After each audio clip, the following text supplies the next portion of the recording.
Organiser des Jeux Olympiques, c'est un casse-tête. Mais le faire à Tokyo, la seule ville au monde qui repose sur 3 plaques tectoniques, c'est un sacré défi.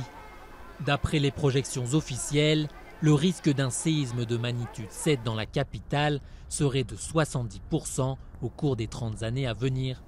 Il n'est donc pas impossible qu'il se passe pendant les Jeux.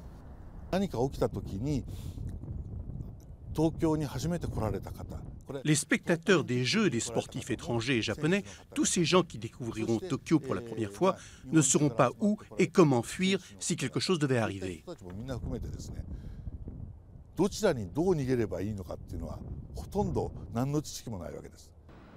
La menace sismique ne vient rarement seule. Un soubresaut même au large pourrait déclencher un tsunami. Les infrastructures olympiques dans la baie de Tokyo seront aménagées pour résister à une vague de 2 mètres, la hauteur maximum envisagée par les experts dans la zone.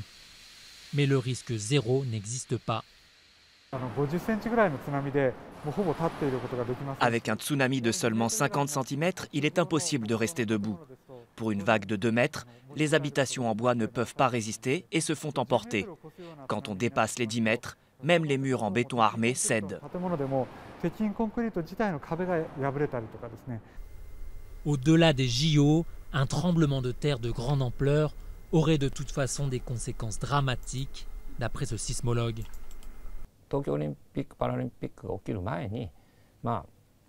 Si un séisme de grande ampleur survenait dans la région de Tokyo d'ici les JO de 2020, la question ne serait alors plus d'accueillir ou non les Jeux, mais de savoir si l'économie japonaise peut se relever.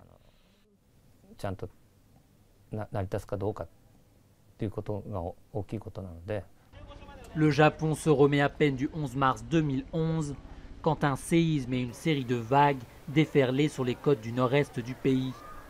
Le tsunami a fait plus de 18 000 victimes et entraîné la catastrophe nucléaire de Fukushima.